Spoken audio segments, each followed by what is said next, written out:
I love Christmas. It is my favorite holiday, and every year, December 1st, it is the happiest month of my entire life. Not just because it's my birthday, but for some reason Christmas feels magical. It feels almost otherworldly.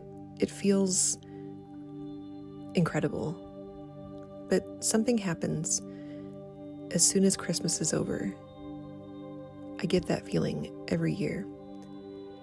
If I'm being totally honest, it's been happening more and more, not just after Christmas, as I get older. Winter feels like this desolate, beige sea of nothingness to me. Every year since I found out about Santa Claus, it's felt less and less magical. But I try to recreate it, and I can usually find the feeling. But after Christmas is over, the big sad sets in. I feel like the magic is gone, and I'm lost again. Nothing is special, and I wonder if I'll ever be happy, ever again. I know it's not healthy, and I also know that it affects people around me. And that's not fair to me, and it's not fair to them. So I've been thinking, what can I do to get out of this winter slump? So I embarked on another project to keep myself busy. I learned how to make a journal. I found some pages off of an Etsy shop, and I watched some YouTube videos, and I made this beautiful winter journal. But immediately I thought, what should I do with it? Should I sell it? Should I give it to someone? It has to be made into a project. It has to be made into a product. I should sell it. And then I started to critique the journal. It's not perfect. And I realized it's the same thing I do to myself all the time. I feel like I can't enjoy myself and just be. Every minute of our lives has to be commodified. It has to be packaged into a product. We have to be working towards the future. So of course I picked apart this journal. It wasn't perfect. The sewing isn't perfect. And I do the same thing to myself. I pick myself apart, and I think a lot of us do. We mutilate ourselves and try to make this perfect version of what should be, instead of just accepting what is.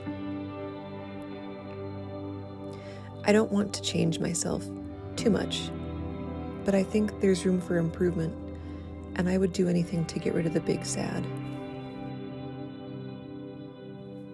But what to do with this journal, this project? I could make it the most beautiful journal in the world, but who should I give it to? Should I sell it? And then I realized, why do I always refuse to do anything for myself? And even though the snowflake is a little off-center, it's not perfect, just like me.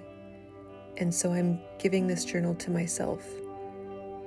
I'm going to make it the most beautiful journal and document what can happen when you start to prioritize yourself.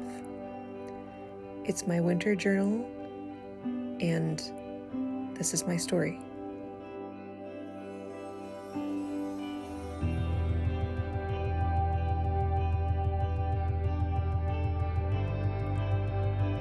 Winter is a curious thing.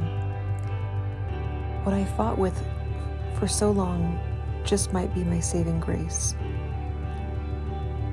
For a long time I felt numb, which is what I used to associate with winter. Shutting the world out, waiting for time to pass on and on, to some point in the distance where unreachable happiness was, just over the next horizon. Initially I thought of the idea of falling in love with winter. It was simply winter that was once again terrorizing me. But it wasn't winter. It wasn't anyone. It was me.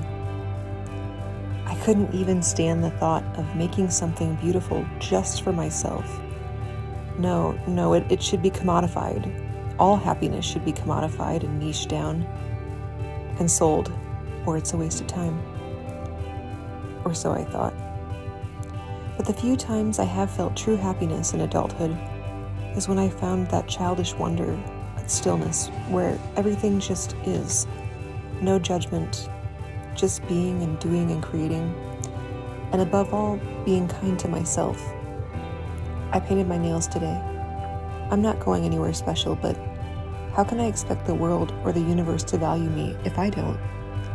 So I begin my quest, not to lose weight or to exercise or anything else. This is a commitment to love myself and to find joy in its purest form.